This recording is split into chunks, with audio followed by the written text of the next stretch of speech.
all the Dreamworks movies connected in one big cinematic universe?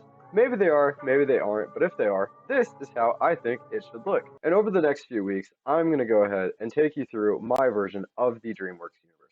We're going to go all the way from prehistory into the medieval times, all through to the exploration of the world, the Industrial Revolution, three separate alien invasions, the rise of superheroes, the reemergence of fairy tale creatures, all leading up to animals gaining the same rights as humans, as well as eventually taking over the planet, all culminating in what will eventually be the distant future where humans actually need to re evolve. And I hope you guys will join me on this journey. But today, however, we are going to start from the beginning and go all the way down, probably into the exploration times. So where the DreamWorks universe really kicks off is actually in the ancient times, with the earliest known records we have coming out of the Prince of Egypt. Now, in the Prince of Egypt, we see essentially the story of Moses played out with their rise to freedom. But what's very important about this is that this establishes God and magic as an essential player within the DreamWorks universe.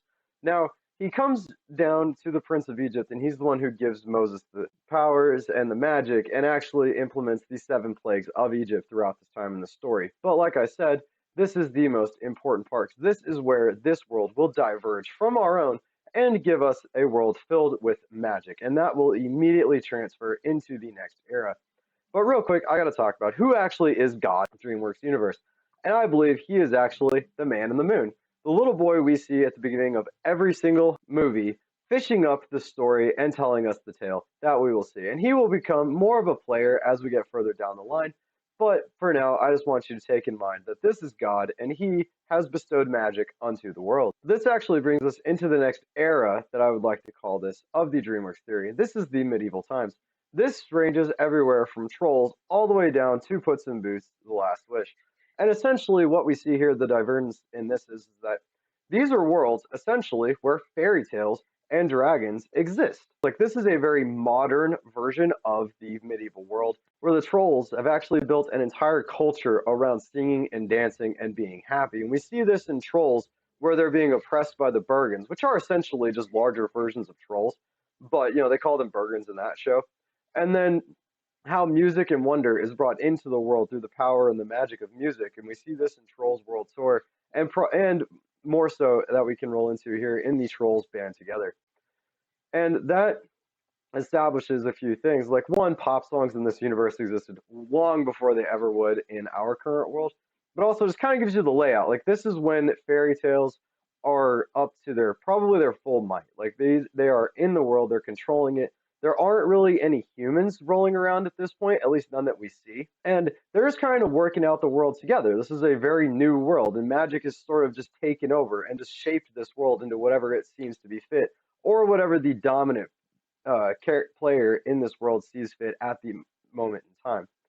But Trolls rolls us really well into How to Train Your Dragon, How to Train Your 2, and How to Train Your Dragon the Hidden World, where we finally see humans make their first appearance.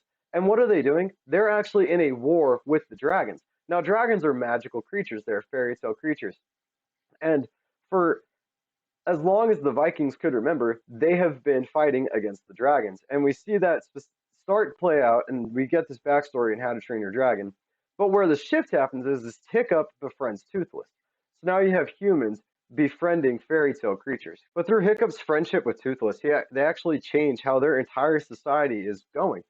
And all the way to the point where dragons just become a part of their society and their fight to defend it. And his fight to save all of the dragons and bring them back and give them a safe place where humans and dragons can coexist peacefully.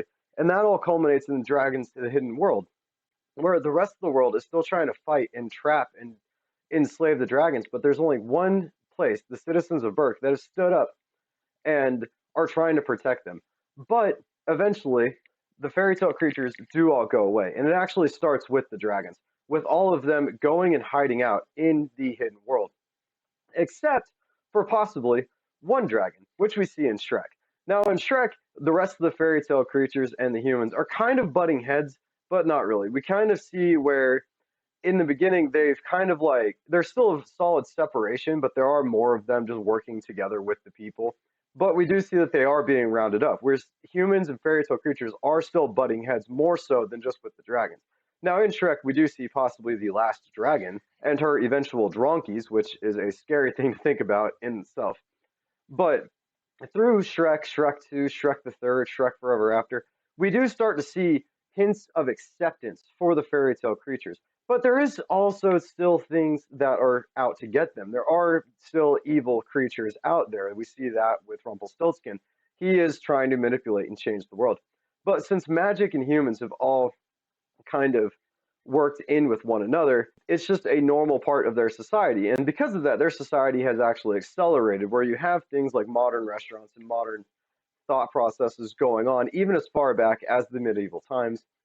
But eventually, though, all of this will have to come to an end. And I don't really know what brings this in. I think what it honestly is even though in places like Burke and far, far away, the fairy tale creatures, the humans, and the animals with magic are still kind of friends, but only in these places. I think what it really is throughout the rest of the world, and we see more of the world in Puss in Boots and Push in Boots: The Last Wish. Humans are still trying to basically just take advantage of and use like fairy tales creatures and their magic and going head to head against them. We see that with Little Jack Horner, who's basically just made an entire collection of fairy tale items and magic items that he just uses willy nilly to attack everything else and get his way and build his empire.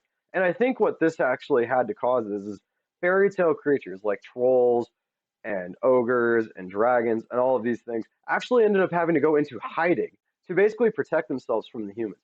But here's the thing, humans still have magic as well. And humans and fairy tale creatures probably have, like, as weird as this is going to sound, like interbred. And we do see that in Shrek with the fairy godmother. She has a son. Her son is completely human in Prince Charming. Like, he is a human, but his mother was a fairy tale creature, technically, as she is the fairy. But with the rest of them going into hiding, at least the ones that look so much different from normal humans that they can't just integrate into society, they've probably went into hiding, and they will stay in hiding for a respectable amount of time. But we'll get to that in future videos, because before we do that, the next era we're going to actually explore here is ironically the exploration era. And this is a bit of a time jump from the medieval times, because now you're up to, like, I don't know, I'd say like the colonial period.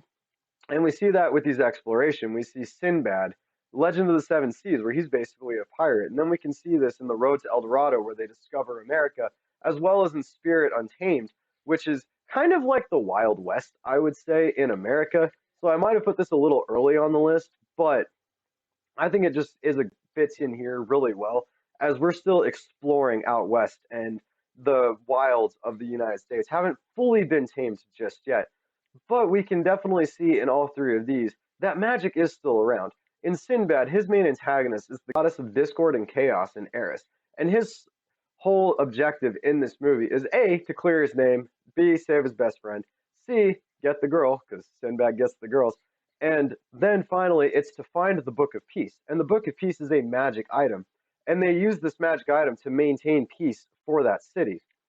Now, this is still another example of magic or fairy tale or like god level creatures, like things that aren't human, going up against humans ultimately. So we can see in Sinbad that even though they've went into hiding for the most part, when humans and magical creatures come together, bad things do tend to happen. It's really violent and not that great.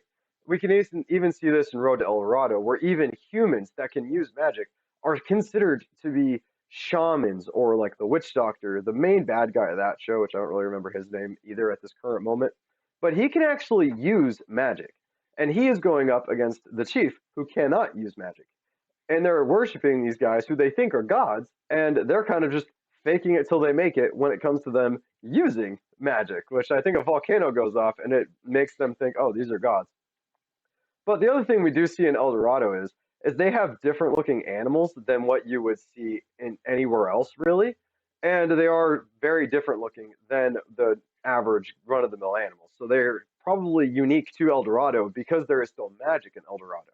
And they didn't have to go into hiding. They were living in kind of harmony. But ultimately, they also do trash the entrance to El Dorado, so it can never be found again. Then moving on to Spirit Untamed. So now we have humans that can use magic that have been basically are getting suppressed. Fairy tale creatures that are getting suppressed. But we also see that magic is still running through the land in the animal life. And animals are way more intelligent than what we would have given them credit for, especially when it comes to like the stallion's spirit, and his heart, his spirit, and his guide, and his friendship with this young girl. And we see all of this in Spirit Untamed, but we see he's actually having to deal with horse wranglers. So people are suppressing animals now.